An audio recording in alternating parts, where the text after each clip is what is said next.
Bonjour les filles, c'est Brenda. Je suis contente de vous retrouver dans cette vidéo que vous m'avez beaucoup demandé sur la peur d'échouer, sur comment agir malgré la peur d'échouer. Sur Instagram, quand j'ai posé les questions des sujets que vous aviez envie que je traite avec vous, vous m'avez énormément demandé « Bren, comment on fait pour ne plus avoir peur d'échouer ?» Du coup, je me suis dit, bon, ok, girl, on va parler de la peur d'échouer. Bref, je suis contente de vous retrouver dans cette vidéo parce que c'est très important de traiter de ça, puisque souvent, le dépassement de soi va passer justement par le fait d'apprendre à agir quand on a peur. Et souvent, ce qui se passe, c'est qu'aujourd'hui, on a un raccourci sociétal qui fait que quand on a peur, on n'agit pas. En fait, c'est déjà la base du sujet, le cœur du sujet, les filles, hein, on reprend les petites habitudes d'avant, le cœur du sujet. Ce qu'il faut comprendre, c'est qu'avant tout, quand on a peur d'agir, quand on veut agir, sur un objectif qui est un peu ambitieux, selon notre degré d'ambition, eh bien, on va développer de la peur. Et c'est totalement naturel. C'est la première chose qu'il faut pour moi comprendre, c'est que quand tu as peur quand tu agis sur quelque chose de challengeant, le cerveau rentre en mode instinct de survie. Il veut absolument pas que tu y ailles parce qu'il se dit « je ne suis pas sûr de survivre, donc je développe de la peur, comme ça elle n'ira pas ». Et on a un raccourci sociétal qui fait du coup que j'ai peur, je ne fais pas. Quand j'ai peur, je n'y vais pas. Sauf que ça, c'est OK quand on ne veut pas sauter à la limite d'un gratte-ciel avec un élastique. Là-dessus, c'est OK. Par contre, le cerveau, si vous ne l'éduquez pas, il va toujours penser que quand vous faites quelque chose que vous ne connaissez pas, vous allez vous mettre en péril votre instinct de survie. Vous allez mettre en péril, votre survie. Et à ce moment-là, ça le fait paniquer. C'est pour ça qu'il y a tout ce travail, avant tout, d'éducation à faire sur votre façon de considérer justement votre peur et d'accepter que la peur soit présente. Parce que ce qu'il faut, c'est non pas agir sans peur, parce que ça n'existe pas. Ça, c'est un peu le mythe qu'on donne, hein. Vous n'aurez peur de rien. Non, on a toujours peur de quelque chose. Plus on va avancer, plus nos standards vont évoluer aussi. Je dis souvent que nos challenges d'aujourd'hui sont nos standards de demain. Donc en fait, la peur va se distancer en fonction de ce que vous allez faire. Par exemple, faire ce tournage me fait moins peur que le tout premier que j'ai fait. Parce que la première fois, c'était la première fois. Mais maintenant que je suis habituée d'en faire, je suis beaucoup plus à l'aise aussi devant la caméra. Donc, on ne peut pas... Par contre, c'est ça que je voulais dire, si vous me demandez de faire un show incroyable avec une caméra, avec une danse, des danseurs, ou même de faire une énorme scène à l'Olympia, même si j'adore ça, je vais quand même avoir fort la trouille. Parce que c'est quelque chose qui va me différencier de ce que je fais habituellement. C'est quelque chose qui va me challenger et ma zone de challenge va augmenter. Donc, ce qu'il faut retenir, c'est que le but n'est pas d'agir sans peur. Le but, est d'agir malgré la peur. Malgré la peur de ne pas réussir. Parce que sinon, on n'agira pas. Déjà de base. Et la façon dont moi, maintenant, je vois la peur, comment est-ce qu'on va travailler ça, c'est en la réinterprétant. On va réinterpréter la peur.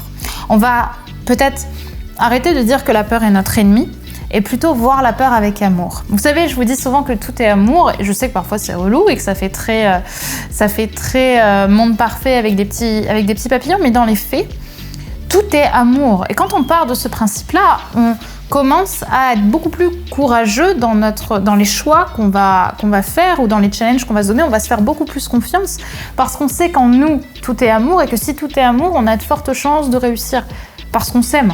Et si on réussit pas, c'est pas grave parce que dans tous les cas, tout est amour. Vous voyez ? Donc le but, c'est de la réinterpréter, la peur.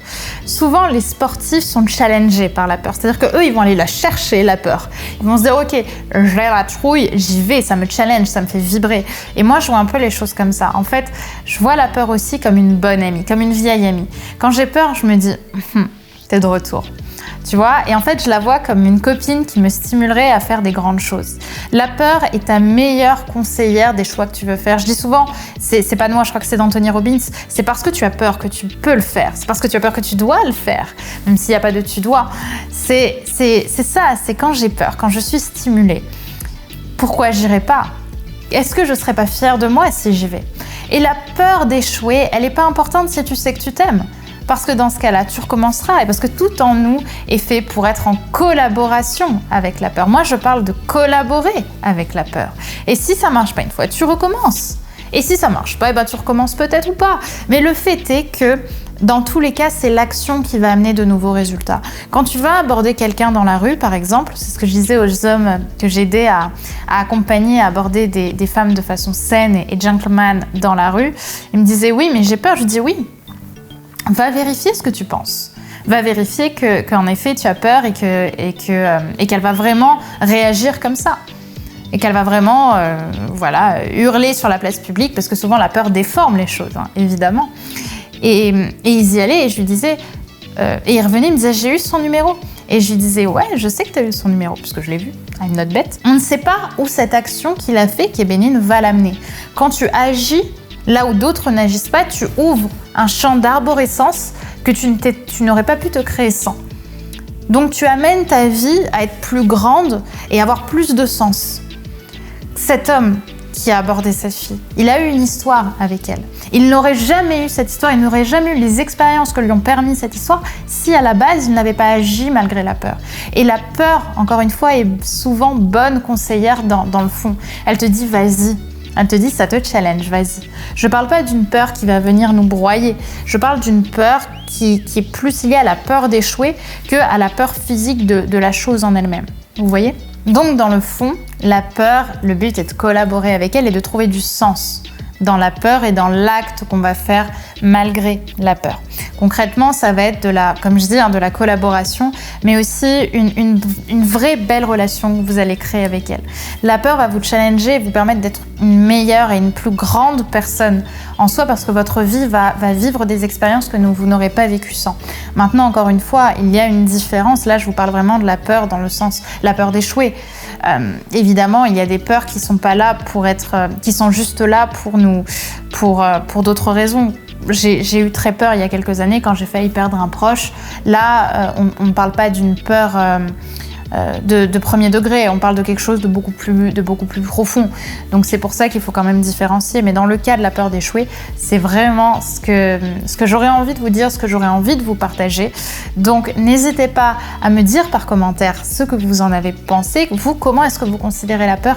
Est-ce que vous avez réussi à comprendre ce principe de collaboration, d'être en amour pour la peur et d'accepter que la peur soit en amour pour nous parce qu'elle nous conseille malgré tout? Donc dites-moi par commentaire ce que vous en avez pensé, mais aussi quel challenge vous aimeriez pouvoir accomplir malgré la peur et que vous repoussiez jusqu'à présent. Et peut-être que maintenant, vous avez envie de déclarer, de dire « je déclare que » et de mettre votre objectif. Donc dites-moi par commentaire « je déclare que aujourd'hui, je décide de collaborer avec ma peur. Aujourd'hui, je décide de m'habiller en couleur malgré la peur. » Vous voyez, déclarer des choses par commentaire. Je pense que tout ensemble, on va créer justement ce mouvement, cette joie dans les commentaires.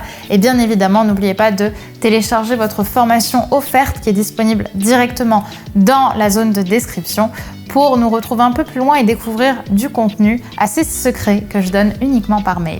Je vous remercie les filles d'avoir regardé cette vidéo et je vous dis à très vite.